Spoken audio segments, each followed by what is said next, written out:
Just juice. But is it, though?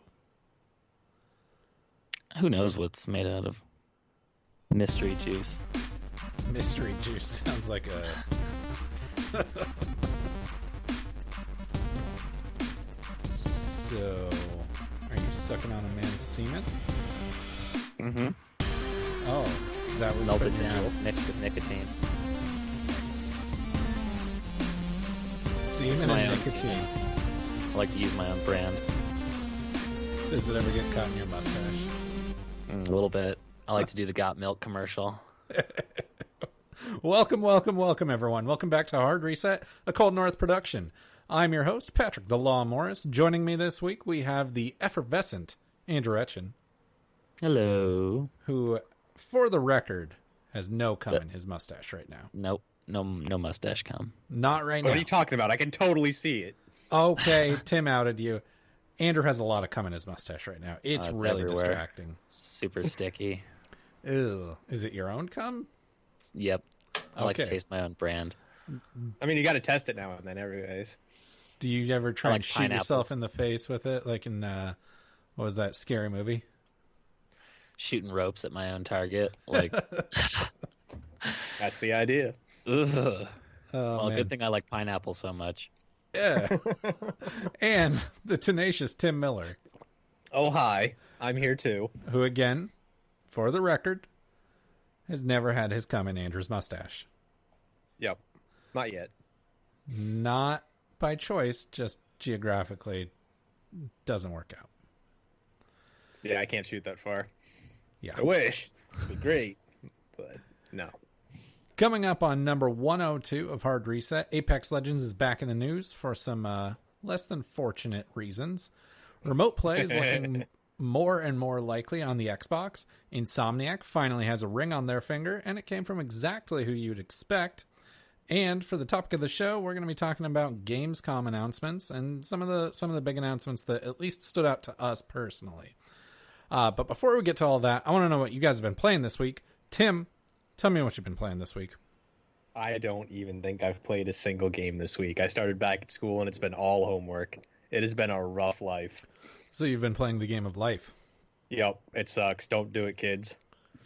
Those IRL graphics, right? Oh, yeah. They're terrible. Absolutely terrible.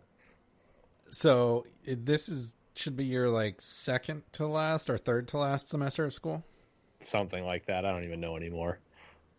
and then you're done and you can move on and do your own thing. Yay. You'll be fully prepared to go out Yeah, in the bullshit. world and realize, well, I guess you're already there. The world sucks. Yep. I've already experienced that part. Now I'm just getting the education to tell people that I know that stuff. There you go. Andrew, since Tim hasn't been playing anything, you got some time to fill, baby. Any number of things. What have I been up to? I mean, most of all, because I'm definitely excited for the Monster Hunter expansion. That should be pretty cool. Was playing a lot of Monster Hunter World, trying to just kind of like do a lot of these random events and like silly things that they're having in the game right now as sort of the leading up to the DLC release, and played and like got all this cool stuff and set up this whole like really cool build and everything. And then I read a whole article saying, no, when you go into Iceborne, all the monsters are actually way harder, so you're forced at a certain point to like start using the master like rank armors and stuff. So I was just like, well, fuck. All this Basically grinding been for doing this for nothing. So there's been that. Otherwise, I was just sort of experimenting around in the No Man's Sky update that they did recently. Just playing it in VR and kind of checking it out. And I would say if you have a VR and you do have No Man's Sky, even if you're just sort of like pretty cooled on the game, honestly, I would just boot it up just to sit in the fucking loading screen with the VR on so you can look all around the galaxy. I think that's really cool. Like, and then especially when you get into the game and you can get into your cockpit, now you can see the outside of the ship from inside the cockpit. So you know, when you're flying around in like a certain kind of ship in the atmospheres and stuff, fighting is really interesting because you see someone fly past you and while you're still turning, you can turn and actually Right. look and like follow them. So some of the dog fighting is actually really interesting, and it's still hard just because like it's hard to use two wands to control a virtual joystick, Oh, but man. it's still just, I mean, it's really interesting just to go in and walk around in VR and just feel like you're in another planet. Yeah. So even again for people who are just not really Not that into No Man's Sky. yeah, not really into it. If you're not into building, if you're not into whatever, I mean, boot up creative mode. You can literally walk up to any ship you see and just be like, "Give me that," and And so just, that's really fun to do. You can just walk up and be like, "That's a cool one. I want to see what that looks like from the inside," and just fly it around for a minute. And like See- most of the time, I'll turn it on and I'll only play for like 5 to 10 minutes before I'm like, "Okay, well that was cool," and then I'll So- turn it off. So what else have you been playing in VR? Because I know you played Blood and Truth. That's pretty much it. You haven't tried Resident Evil yet? No, not even gonna turn it on. Not gonna do that. Dude, you got to. Nope. Not It's gonna do it. so good. Nope. I don't know. Maybe one day, but even playing that game before, I had to have Mike sitting there on the couch the whole time, or else I'd be too scared. If I'm in VR, I can't hold anyone's hand. It's so scary. But Tim, no, did you I've only try played- Resident Evil 7 in VR? Yes, I didn't make it very far. I think I made it to the boss fight with the car in the garage, and that was about it. That's After not that, bad. I was just like, all right, no, I'm not going any farther. Yeah. Andrew, you gotta at least try it. It's a thrill ride. Man. I'll probably try it at some point. Yeah. I ruined enough pairs of pants. I was just like, no, I'm done. I was doing it for a while, and then I kept getting scared, and then one day I was just like, gotta fucking beat this game. And I sat down and I was in VR for like 8 hours in one day just playing Resident Evil. And it was awesome. It was a great day. But I personally have been playing Gears of War 4. Ethan and I plowed through Gears of War 4 this weekend, and it was really cool. So, Tim, you finished it, right? I have. Okay, what were your thoughts? Not as good as the original trilogy, but still a really good starting point. Interesting, you don't think it was as good as the original trilogy. So, okay, so rank them, but leave out Judgment. Leave out Judgment? Okay, so 3 best, 1 second best, 4, and then 2. So the only thing I would switch would be 4 and 1. I would say 3, 4, 1, 2. Fair enough. I think the Gears 4 was an incredible start, like you said, a great start to something new. And they did a really good job of like, hey, we're going to make a sequel, and I know that you're going to think that it's really not necessary based on the way that Gears 3 ended, but we're going to justify it. And then they did, and it worked out really well, and especially seeing not going to spoil anything for you here, Tim, but like seeing the trailers for Gears 5 and everything, like it's very obvious that they've had the foresight and they've known what they're doing with the narrative this entire time. And so I'm pretty psyched for Gears 5. I really enjoyed Gears 4. The first 3 hours where you're fighting the BDs sucked.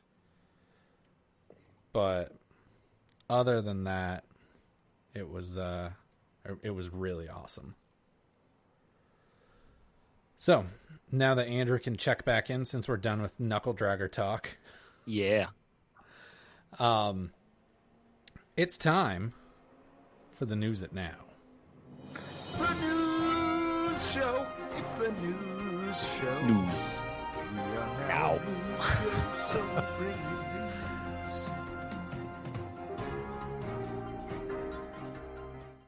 All right, so the news at now. Like I said earlier, Apex is in the news for some less than savory reasons. Yeah, they kind of fucked up. Yeah, a little bit. Andrew, did you hear about this? Not a lot, no. Okay, so I'll just give you a quick rundown. After the recent Iron Crown update, Respawn introduced some pretty egregious monetization tactics. They were kind of trying to gouge the player base. And the update locked some limited time skins in loot boxes, which forced players to hit the loot box grind or shell out money for loot boxes. Of course, this caused some backlash in the community, and Respawn made the skins available for direct purchase, but the problem with that was that each skin cost $20 a piece, which is a lot for a skin. So this only further outraged the fans, who did what people typically do in situations like this. They complained on the internet. Some of the devs joined in the discussion on a thread on Reddit and wound up calling some of the fans, quote, freeloaders and asshats. Jeez, harsh crits. They were really shitting on their community there. How do we want to get rid of our player base as quickly as possible? Exactly. And I mean, like, I don't know. I do understand kind of what Nathan was saying about how, like, I understand the frustration behind the grind of, like, making a game like that. But at the same time, it's also like, I mean, you made the game like that. That's the monetization.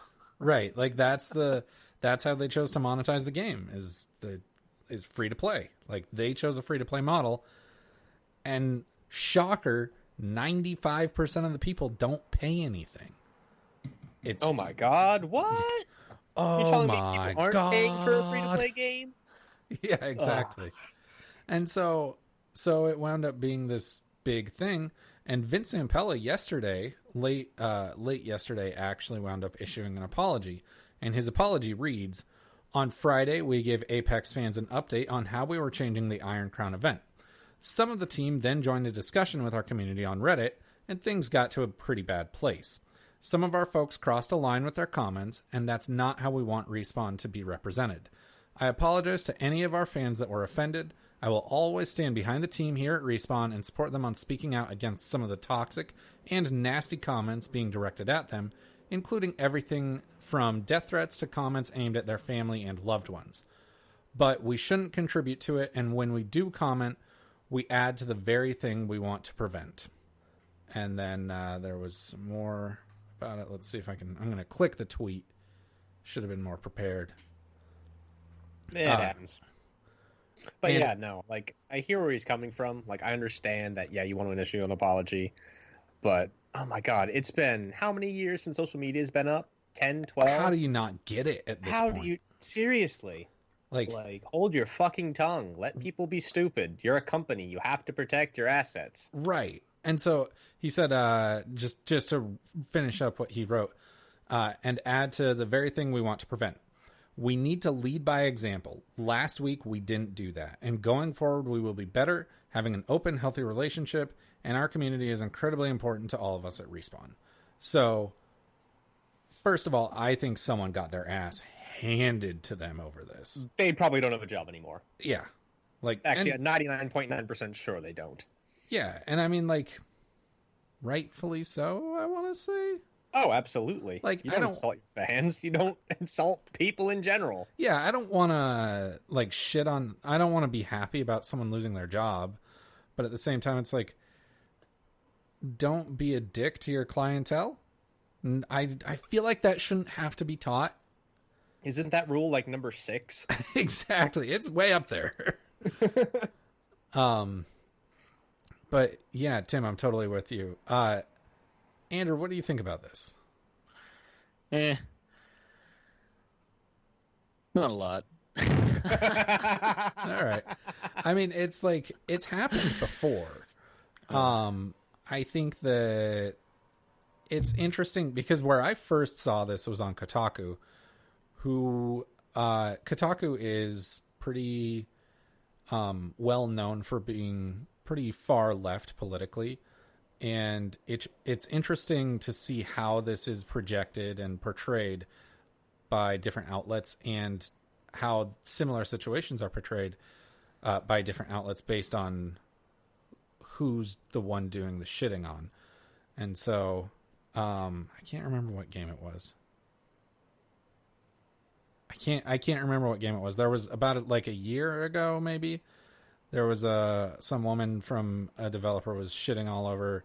I think she was from Wizards of the Coast, and she was shitting all over Magic the Gathering fans. And it's like, not cool. Yeah, but Kotaku just cheered her on. So I think that on surface level, it's like, obviously don't do this shit. But then I think it's a more interesting conversation in that, like,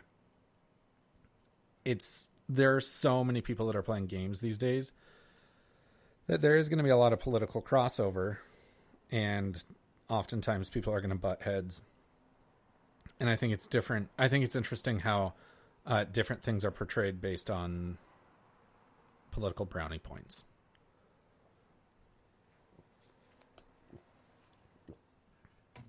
But that's just me. You just got to poop on the different crowds, right? Yeah.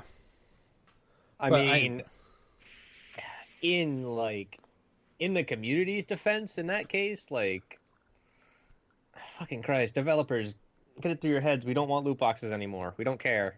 They don't work for us. We're not going to shell out hundreds of dollars, or the good majority of us aren't, and the rest of us are just going to get pissed at it. So stop. Exactly. And that was a part of the conversation that I was having on Reddit, was like, I saw someone comment and say basically what you said, loot boxes just don't work. Like, we don't want them. And he was totally right. And like, I've spent a lot of money on shark cards, like an embarrassing amount of money on shark cards. Oh, same. But those aren't loot boxes. That's in-game currency that can go towards in-game items. I've never bought a loot box. Choose to buy.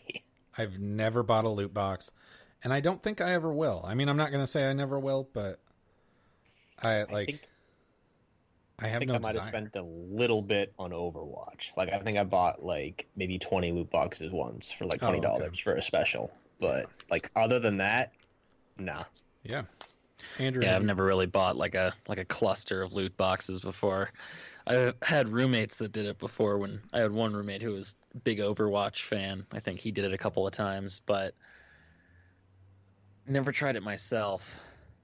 Yeah, it's not worth it. You get instant buyer's remorse. Yeah, instant buyer's remorse. Andrew, did you at least sit there and watch him open them all? Yes. And did he get jack shit? I mean, there was probably some like things in there that he was into, like skins, but I mean, rarely do you ever get anything really worth it from loot boxes, right? Right, exactly. You don't, and that's the funny thing. Like, yes, you want this skin. Let's go buy loot boxes. Guess what? You're going to get skins for every other character but the one you want. Yeah, skins and voice lines. It's not worth it. Yeah. It's not worth it. They never have been. They're never going to be. But Tim, you and I have both bought shark cards. Yep. Andrew, have you ever bought something like a shark card? That's just like no, I never did buy a shark card for GTA. Never sort of saw the need for it, I guess. Most of the time whenever I play online with people just share their other cool stuff with me. Gotcha. But have you bought anything like that in other games? I've contributed money like that in Warframe. I've done that a few times where I've gone in and because that's the nice thing I think is Warframe is like all of the cool stuff that you can pay money for, like that are actual game items and like weapons and things, you can also just get by playing the game. But there are a lot of like specific cosmetic things that you can only get really by paying platinum. So because the game is free, I played it for a few years, and there's been a few times where I was like, I'll throw them $10, and yeah, you get a fair amount of the like in-game money for that, and you can use, I would use like a chunk of it to buy like helpful stuff, like more slots, so I could just have more weapons and frames in my inventory, or sometimes like a few cosmetic items or something.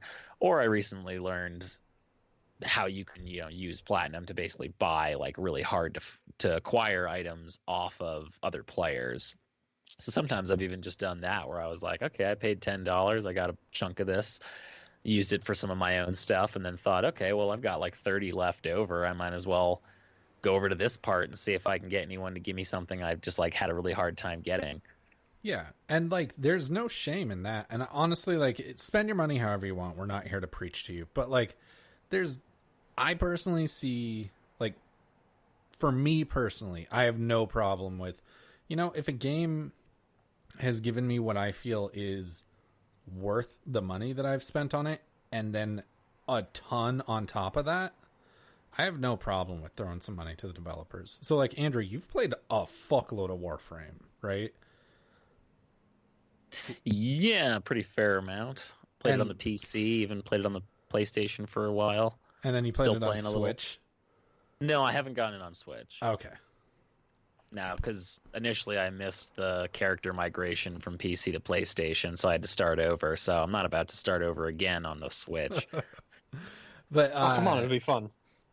But it's but like that's a free to play game, right? Yeah. And so that's a game where it's like you got a ton of value out of it, and so you can throw them some money. And it's like similar to Grand Theft Auto, like yeah, that's how I felt. I was like, I've gotten a ton of entertainment and fun out of this, so why not? I'll throw them a little cashish, and it's not like I'm paying $60. You can even pay $5 if you want. Exactly. Like, and that's even like that's kind of, I think, the great thing about it is like when I've bought shark cards, my intention is like, yeah, it's cool to have the money and be able to go buy a helicopter, but I'm not buying shark cards because I want to buy a helicopter. I can grind that out. I'm buying shark cards because I have gotten so much enjoyment out of GTA 5 that it's like I want the people that made it to have some more money. Easy as that. And I think that there's a lot more goodwill in the gaming communities than like devs or publishers give them credit for. And so trying to gouge us for $20 for a skin is like, don't fucking do that. Like, put your faith in us. And there are a lot of people that will pay what they think the game is worth. And I think that Grand Theft Auto is worth hundreds of dollars. Yeah, with all of its online capabilities and all the free updates that they've given for that alone, yes, it's worth it. Exactly. And like, so like I checked, I had spent somewhere between, I think, $200 and $300 on shark cards, and I've bought. That's a bit excessive. I've bought. If you ask me, that's over. If you ask me, that's over the course of like what 6 years since it came out. All right, so $50 a year, not bad.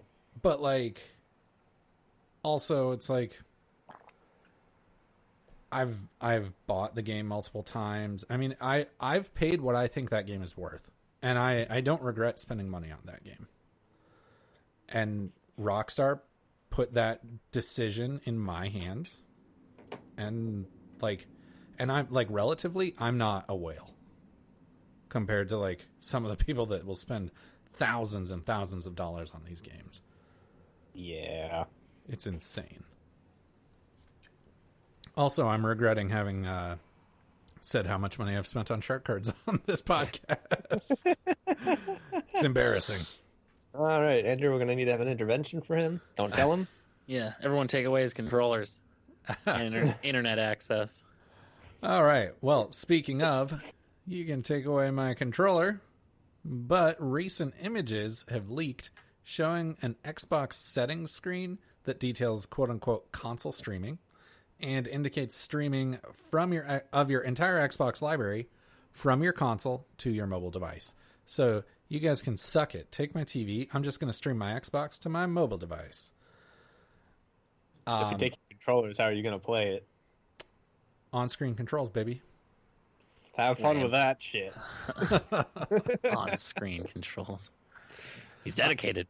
Yeah. But no, that's pretty big news. And I mean, I know PlayStation has something like that with remote play, and that works pretty well as far as I know. I've never used it personally. Patrick, I know you have. Yeah, I've actually been a big believer in remote play, and I'm super psyched about this because I have remote play. Like, I use it enough that it's on the home screen on my phone, and it's like I'll go lay in bed and I'll pop on remote play, and my PS4 is in the other room, and I just tap into my PS4 and play whatever I want. I've played a lot of Spider-Man like that, and that's kind of a tough game to play because it's so fast-moving. You want to play games that are a little bit slower. Play The Sims, not Yeah. Spider-Man. Jillian has played dozens, like literally dozens of hours of The Sims on remote play. I believe it. But yeah, no, I think that this is really cool. I think because they did mention like that they were making xCloud more of a priority at E3, and they said that xCloud would be coming with the next major update this fall.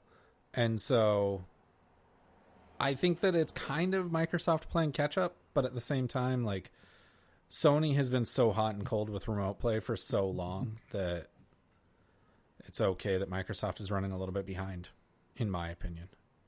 They always are. I mean, Not as much as Nintendo is. yeah, Nintendo doesn't even have a fucking voice chat. Someone's got to take Oh, up the they rear. do. You just have to use a phone app for it, and then connect like 3 different wires. Yeah, split your headphones. Yeah. They need to figure something out for that. But that's getting into the weeds. I can't believe the Switch Lite doesn't have Bluetooth. Gotta save money somewhere. I guess. But Jesus Christ. But anyways, no, so like they've been pretty upfront about xCloud, and they're very forward about streaming is a major part of the future of gaming. And so it doesn't surprise me that this is coming sooner than maybe we were expecting. But I'm psyched on it because I've been playing a lot of Xbox lately, so, and I love my Xbox One X. Yeah, it'll be nice to play Halo on the go. Oh man, I hadn't even thought of that. You're welcome. I love Halo. Also Gears. I can play Gears 5. Horde mode. In bed. Please don't. We want a good teammate. I'm the best teammate. Yeah, who just stands there and doesn't do anything because the internet connectivity wheel is just going round and round and round and round. No. I'm the Coal Train, baby. Oh, fuck. In other news, it's been a long time coming, but Sony has finally purchased Insomniac. The developer, so Insomniac has been making games almost exclusively for PlayStation for like more than 20 years now. When was Spyro 1? That was like 97, dude. Yeah, 97, 98. 98. Yeah, 1998. What a year. Yep. Say. And they did Spyro, Ratchet and Clank, Resistance, Spider-Man is their latest one. They've all been PlayStation exclusives from Insomniac. And but an interesting one, and one that I think that is maybe worth some discussion, is early in this generation, Insomniac made the Xbox console exclusive Sunset Overdrive. Andrew, I'm assuming you didn't play Sunset Overdrive. No, I never have. Tim, Well, did you? I did. It was actually a lot of fun. I never finished it, but when I was playing it, I really did like it. Okay. The movement was probably the best part of that game. You could jump up onto rails, telephone lines, and just skate across them. Yeah, that's what I heard was the locomotion was the best part of that game. You were an urban Disney Tarzan. It was great. Oh, that's awesome.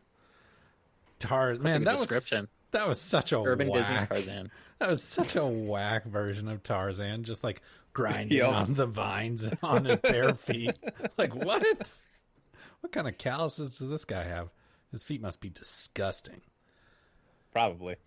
But during that whole Sunset Overdrive process, because Microsoft actually published that game, but during the whole process, Insomniac was actually extremely particular about not only owning the IP, but they also own the publishing rights.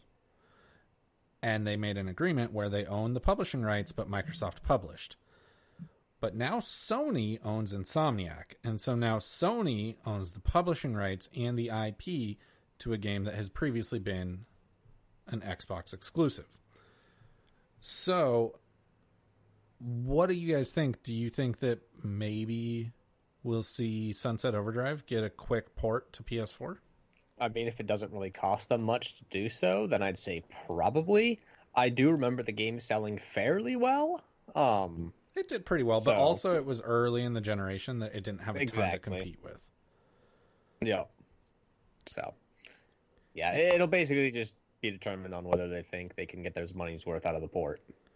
Yeah, that might be. I guess I don't know why I hadn't thought of that, but yeah. Also, maybe they're busy with something else. I mean, obviously they're busy with one other major project. Yeah, definitely. But so speaking of, what do you guys think is next from Insomniac?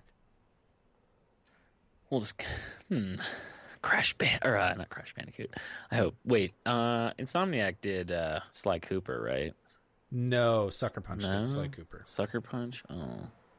Ratchet and Clank was Insomniac. Ratchet and Clank was Insomniac. And it would be cool if they made another one. I do love Ratchet and Clank.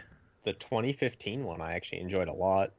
It was not to split hairs here, but it was 2016. But you're right, that game was amazing. Yeah. That was my first Ratchet and Clank game, and I've been thirsty for another one ever since. Yeah, I think I picked up the first 3 after that and played all of them because they were just that good. I picked up the first 3 on Vita, and the controls really suck, so I didn't finish them.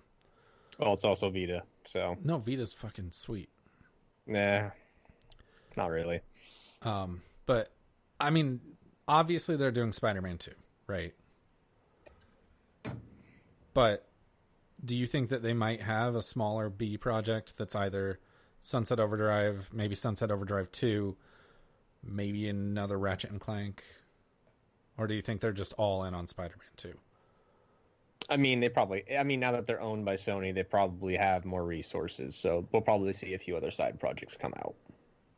What it's going to be, I couldn't tell you. But I hope it's Ratchet and Clank, personally. I think I'm in the Ratchet and Clank camp. Andrew? Yeah, Ratchet and Clank. Yeah.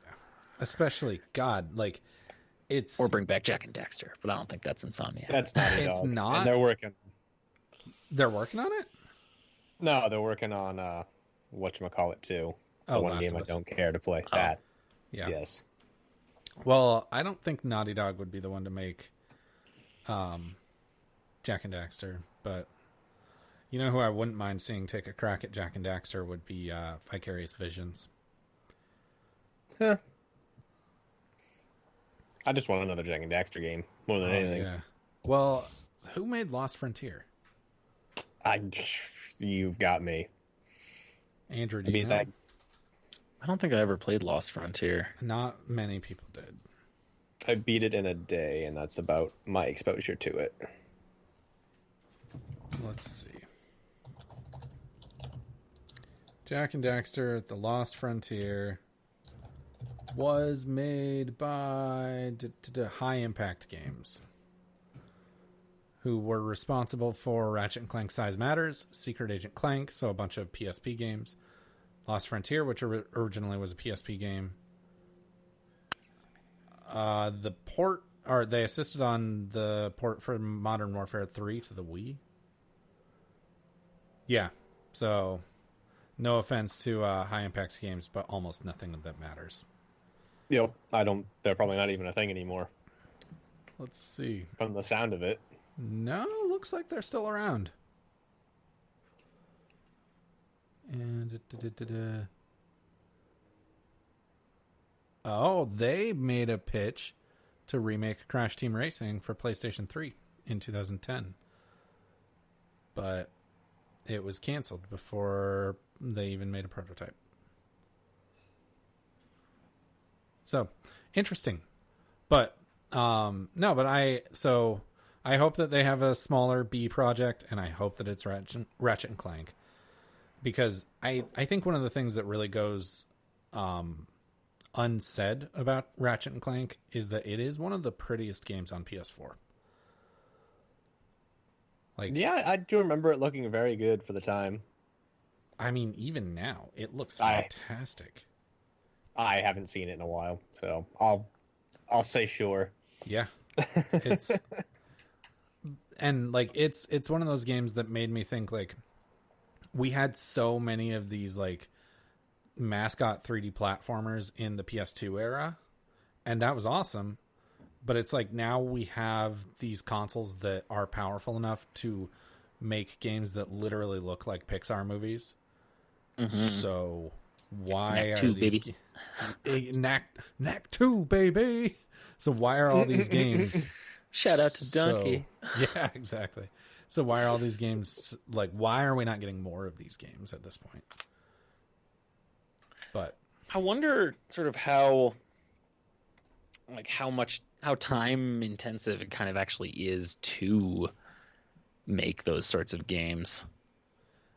Because I don't know if there's like a major difference, or maybe if it's less difficult or maybe more difficult to make like realism type games, because maybe people make certain kinds of like sprites and things, and certain technology is really good for that. But at the same time, I guess I don't know, because it's something that's more like a Pixar type game. I would imagine I would think renders more quickly, but now that I'm saying it out loud, maybe it actually doesn't. Because no, I think it would render more quickly. I think what would take more time is the art process. yeah, to get it all kind of the way they need it to be. Right, because if you're trying to make a game that looks hyper realistic, it's like, what's your art style? Look at the world. Like, oh, hey, we're trying to make a speaker. Like, oh, take a picture of this fucking speaker and make it. Versus like a hyper, like not even hyper, but like a different, like a very distinct stylized art direction is like, what's a speaker look like in this world type of thing, right? So I don't know. It's a very good question, Andrew, is what's kind of the time frame to build something like this. But we may never know. But I'm sure we will. We'll figure it out. Maybe we'll do some research this week. Who knows? Ha, you're putting a lot of faith in us. Yeah. Andrew, that's your homework. Damn. But that's going to take us to the topic of the show.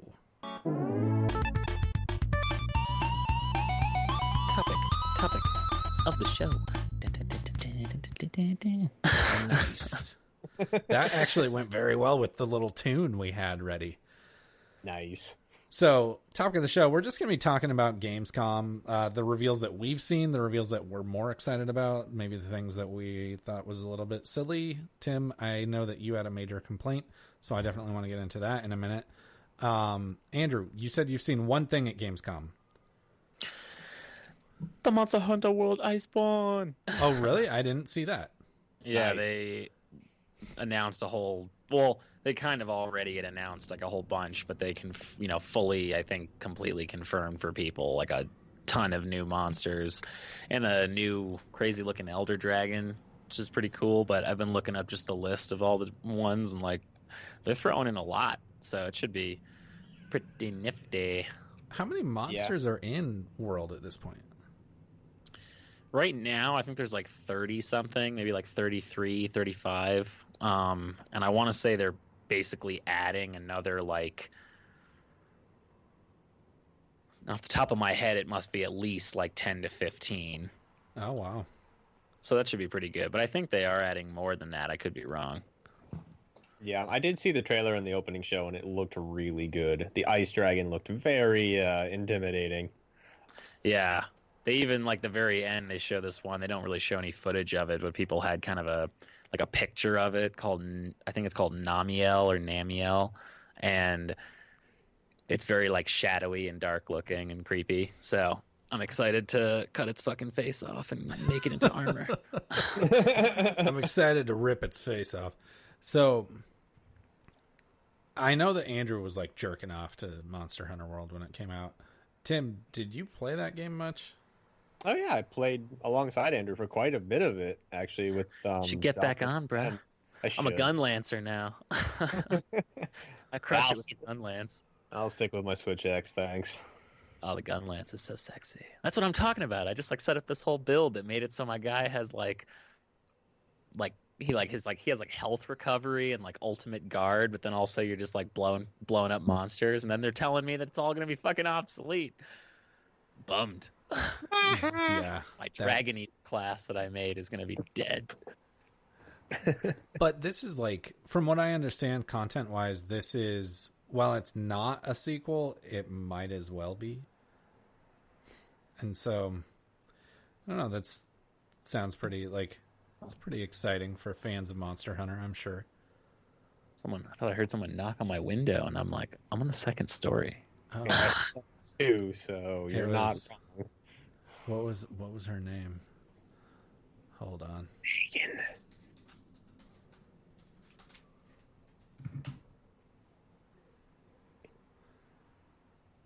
Was it Melissa Etheridge? Come to my window, No. crawl inside, wait by the light of the moon. That was Yeah. awful. Yeah, you can stop now. No. Come to my window. All right. All right, Tim, what did you like? So I think one of the biggest things that I wasn't even expecting was Kerbal Space Program 2. And I that know. one made me smile a bit. And man, talk about delivering a trailer. Holy shit. That Yeah. trailer was hilarious. And it looks like they're implementing a lot more. Like I never really played much of the original, so I don't know if like planet hopping was a thing, but it definitely looked like that was going to be a huge part of this one.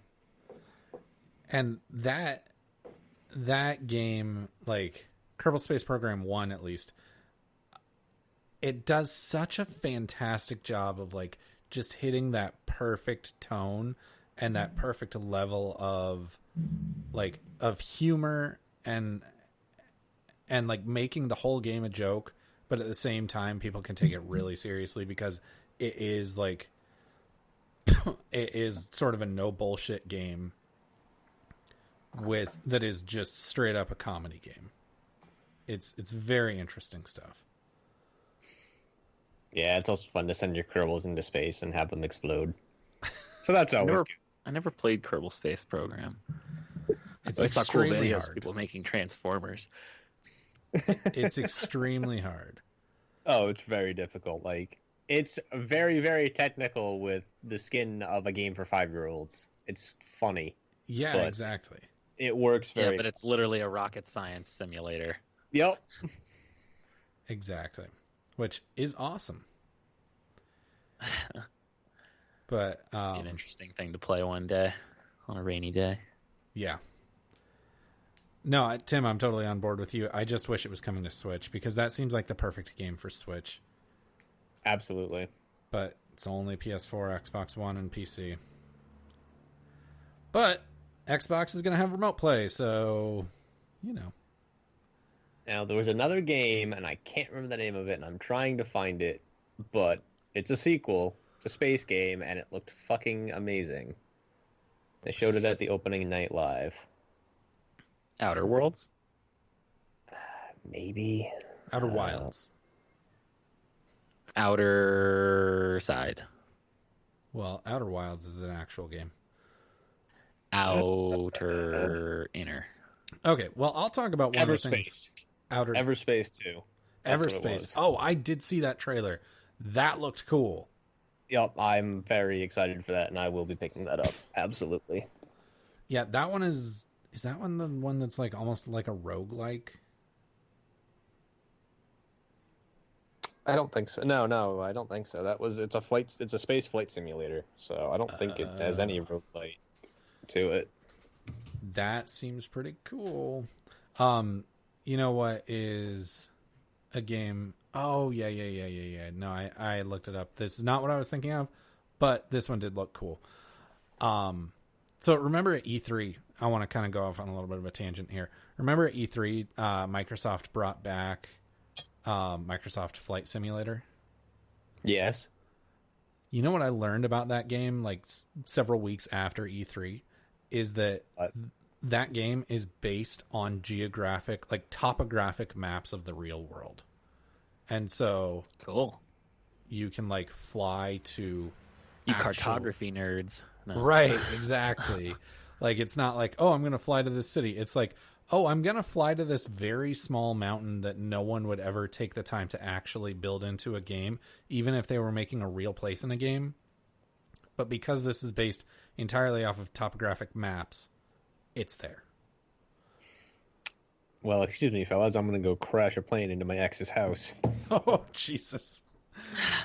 That sounded worse than I intended, but you get my point. Yeah. Oh, Yeah, no, that's so that I'm like, I might check out Microsoft Flight Simulator, especially if it's on Game Pass. It's pretty cool.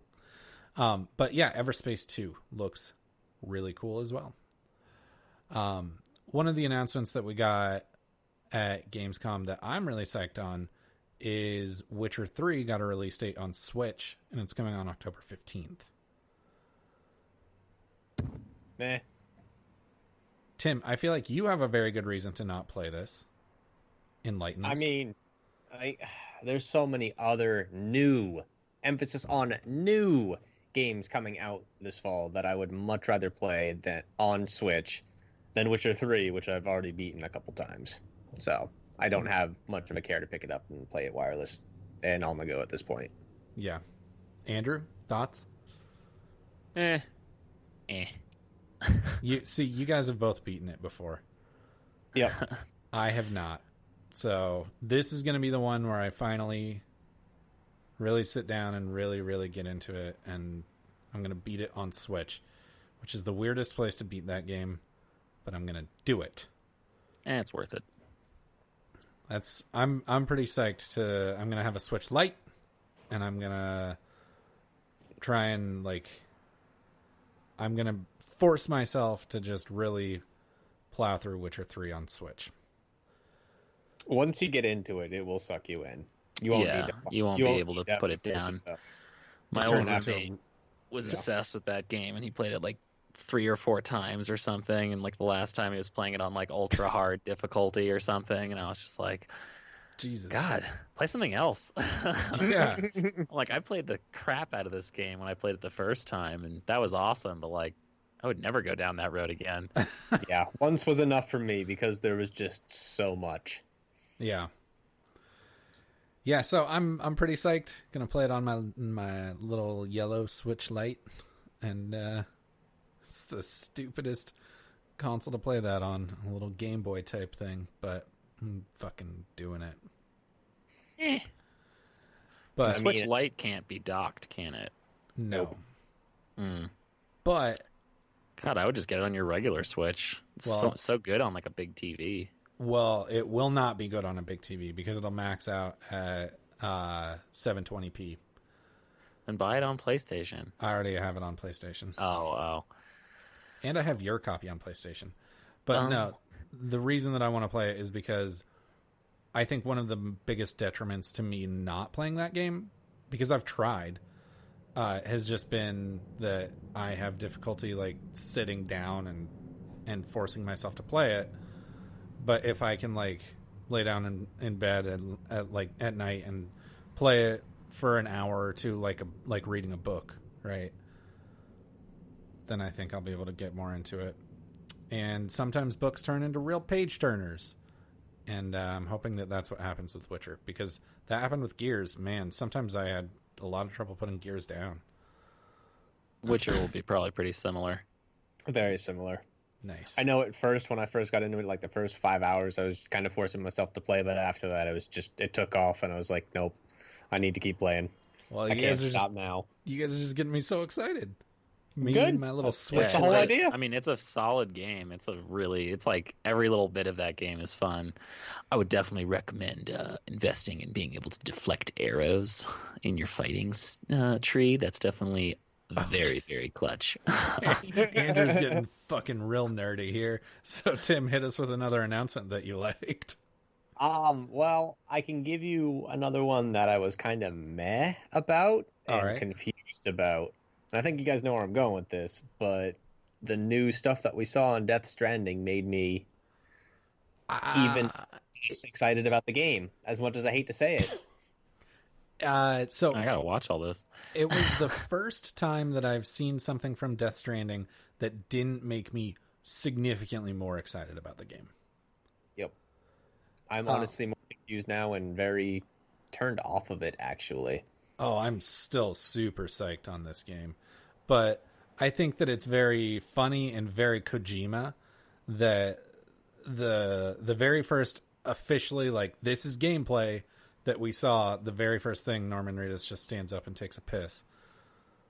Like, and like the player tells like, you him have a to do bathroom that. meter. You have to take a shit or you'll crap your pants. No, you literally do have a bathroom meter, and you see the milliliters empty out of your bladder.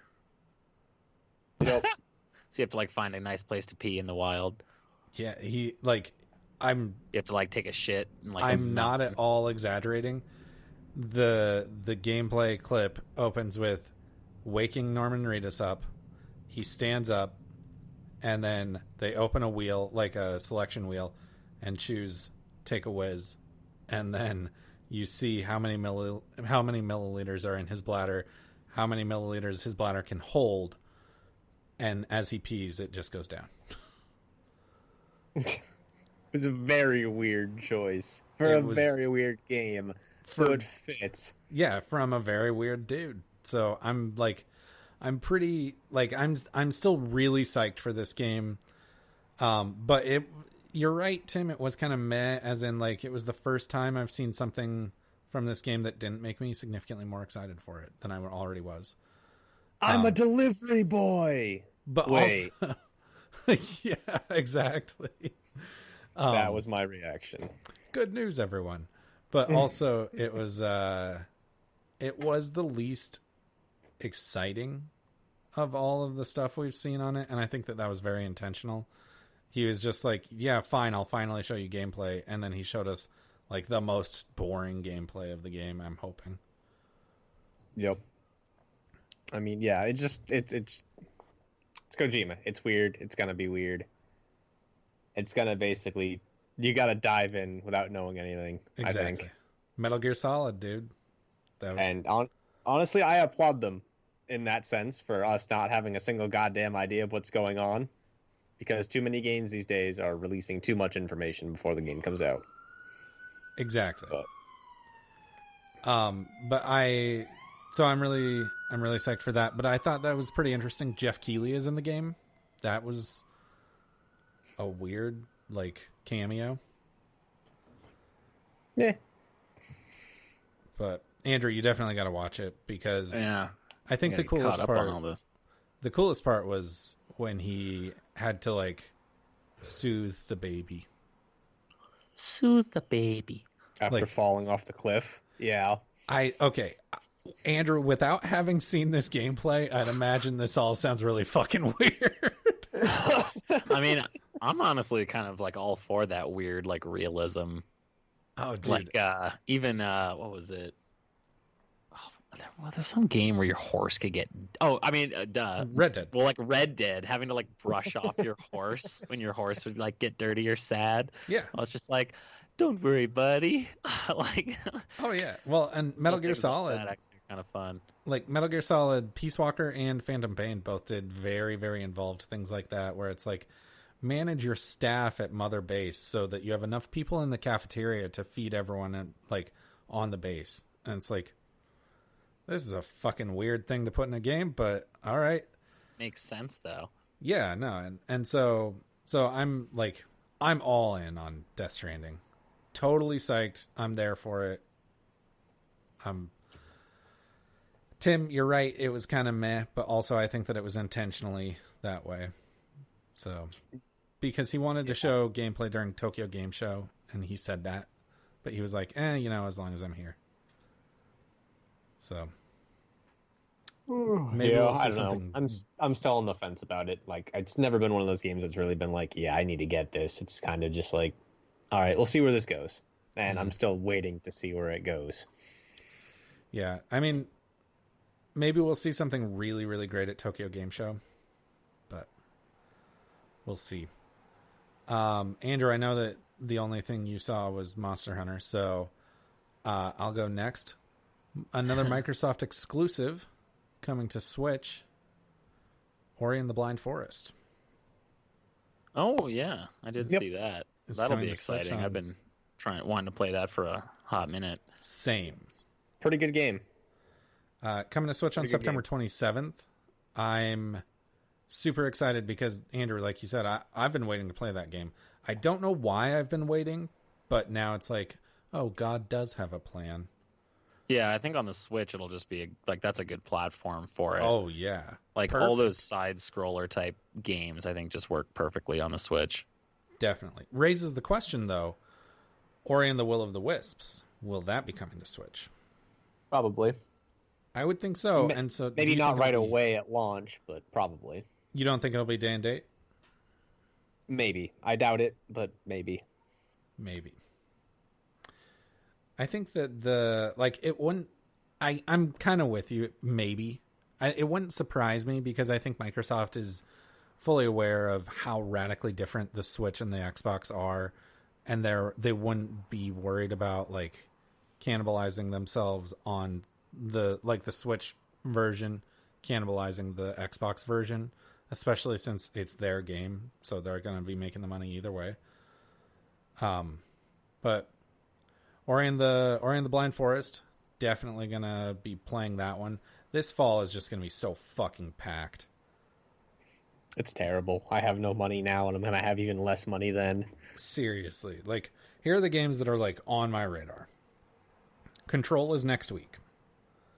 Spyro is the week after. Spyro is coming to Switch.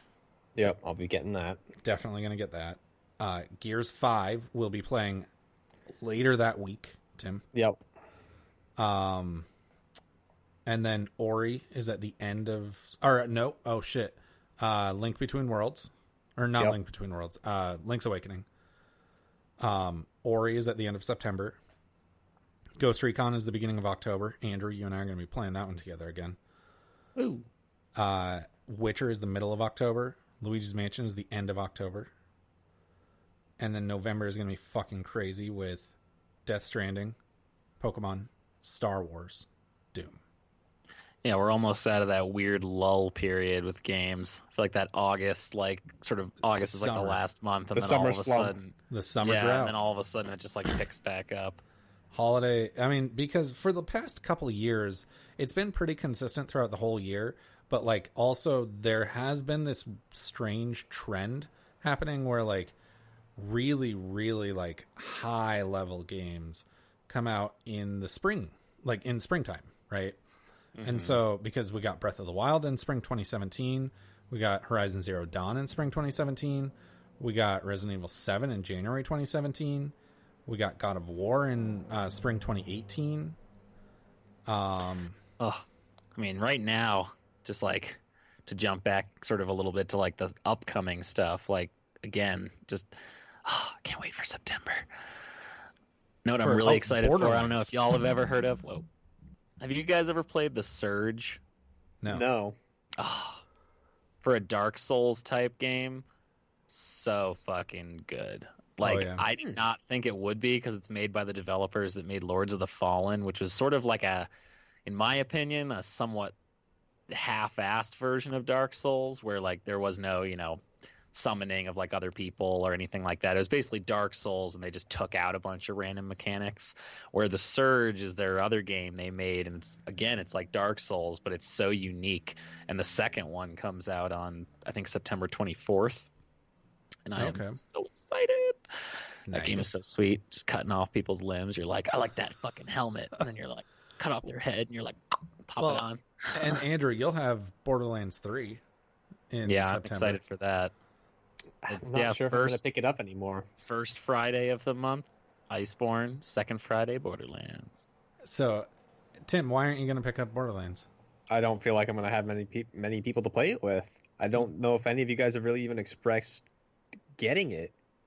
Zach and Andrew, I think, will be getting it. Oh yeah, I'll be getting that on PlayStation. Okay. I'm even planning on playing it with my roommate, just co-op. So I keep telling him, I'm super stoked. It's like one of the only couch co-op games still alive. Yeah. And See, Tim, that's the thing. if I had no one to play it with, I wasn't gonna buy it because those games are way better with friends. They're supposed to be co-op games. Yeah, they're also really hard by yourself. That too. Yeah. So, Tim, I think that if I can't speak for Ben, but I know that he played quite a bit of Borderlands 2. And if you checked, he might be willing to pitch on that one and play it with you. Oh, I love the second one. Yeah. But so Ori, getting back to Gamescom, we got way off there. Super Hot got shadow dropped on Switch, so it's out now, and it has gyro controls, which Nice. I think for handheld is a very strange. Like, that game keeps finding new, unique, really cool ways to control itself. Like, Super Hot was an awesome game, and then Super Hot VR was even better. And now, like, Super Hot handheld with gyro controls is just such a weird thing that I didn't think of that is just so perfect. It's like, how did I not think of this, you know? So, I might Does pick it up... work with the Labo VR? It does not. Okay. It does not. But Darn. yeah. But yeah, no, those are the big ones that I had written down. Anything else, Tim, that jumped out at you? I'm trying to think. Oh yeah, Predator Hunting Grounds. Super psyched. That looked really good. Yep. Yeah. I'm really excited. That's gonna be a lot of fun. Yeah. I'll definitely be buying that one. And if, like, Andrew, I would imagine you would be down to pitch that, but I'm going to buy it regardless. But if I buy it, and Tim, I bet, like, you and Ben can pitch on that one, that's at least 4 of us that have that game, and that's going to be fucking awesome. And then, now that, Tim, you reminded me, jarred my memory, Jesus Christ, Avengers looks bad. So What? I don't want this to be like I don't want to end us on a downer here, but like, they released a gameplay trailer for the Avengers, and that game looks bad. For a I second, didn't I see thought the that game one. was Jesus Christ Avengers. I was like, that's a strange. Jesus Christ Avengers. It's a fighting game where there actually is a fighting game where all the, like, prophets from the different mainline religions fight each other. Yikes. Oh, God. Yeah, like Jesus fights Allah. I am Muhammad. Yeah, exactly. But no, the Avengers looks really bad. I haven't seen it. I'm kind of scared to watch it now. It looks so, at this point, 2 generations ago, that, like, I don't know. I've been rolling my eyes at that game since they did the reveal trailer at E3, and it just keeps looking worse. It looks like a beat 'em up from the PS2 era, where it just looks very empty and the dialogue is very bad. So you guys should definitely watch the trailer. I'll send you a link, but it's looks real bad. But on that note, we are going to end. What were you going to say, Andrew? Oh, I just said, good Lord. Good Lord. Yes. I actually have one more I actually want to ask you guys about. All right. Thoughts on Shadowkeep, Destiny 2. Not doing that. Not falling down that fucking rabbit hole again. I Andrew's- thought about actually doing it, so. I'm not interested in these types of games. Andrew doesn't play these games. Like, Andrew and I don't play these games. I don't play them because I'm not interested. Andrew doesn't play them because he's too interested. Because I've been wronged by the prospects of. You've been hurt before. I've been hurt before. But, I mean, this is the first official expansion released by just Bungie on their own with no Activision to, like, bog them down. Do not care. Okay, so Destiny is too much of a hole to. I just can't do that. It's like Skyrim. I want to buy Skyrim VR so bad, but it's just like a hole I can't fall in. So here's a question for you guys about Destiny 2. How long do you think Destiny 2 is going to go? Because Destiny 1 followed a pretty rigid 3-year plan, but I think that was probably because of Activision. Do you guys think that Bungie is going to stretch Destiny 2 further than 3 years?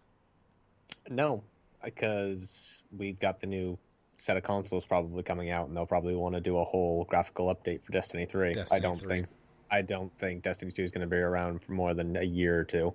Okay, so you think Destiny 3 will come in, say, a year into the launch of the new consoles? Absolutely. Andrew?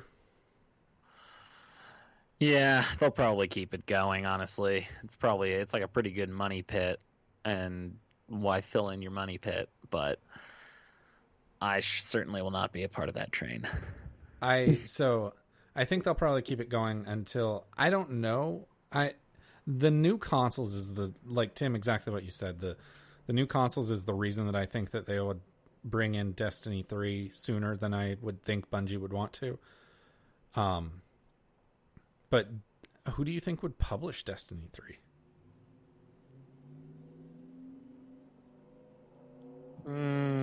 Because maybe Microsoft. Honestly, I don't really know. Microsoft would probably, Microsoft would take probably a shot in the do a dark pretty and say good job. Team 17. Aren't they the guys that made Worms? I have no, maybe. I just pulled that out of my ass. I really have no idea. I think it could be Microsoft. It won't be Sony. Yeah. Team 17 Games. Let's see.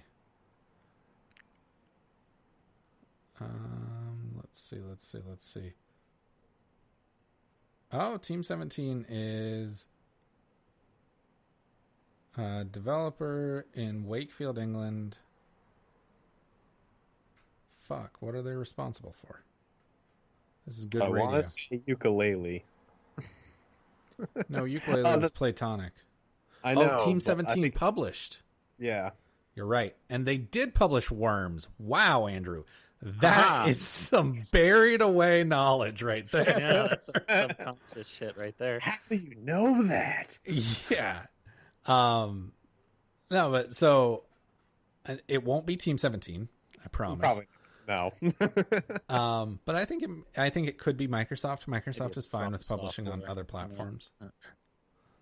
But anyways, so now it's time for the weekly trivia challenge. All right. That's the question. Just give us Jeopardy style. Just give us the answer, and we have to guess the question. No. This week's trivia challenge: devastated by sandstorms, which city is the setting for Spec Ops: The Line? Is it A, Baghdad, B, Cairo, C, Dubai, or D, Beirut? I don't know. I don't see Dubai. I don't know. That's what I was thinking. So yeah, I'll go with that. Tim, C, final answer. No. Fuck. Andrew, C, final answer. Sure. You said Beirut. I'm gonna go with that. Well, Tim, you should have stuck with C because it was Dubai. Fuck. All right, well, that's all we've got for you guys tonight. If you liked what you heard, don't forget to subscribe on whatever platform you found us on. Don't forget to check out our website, coldnorthpro.com, to see everything we do all in one spot, including our movies podcast, No Refunds, the podcast that watches bad movies so you don't have to. We'll be back next week talking about whatever happens in the next 7 days. So until then, reset. Reset? Tim's too cool to say it. Reset? I'm sorry. I just got a really bad bank notice. Oh, that's never good. Also, so I got a fucking story to tell you guys. Please pledge to Tim's Patreon. He needs it desperately. Yeah, we'll set up a GoFundMe. Help. Subscribe to Rack and I on Twitch. That helps too. There you go. Well, I haven't streamed in like 3 weeks, but still, help. I subbed.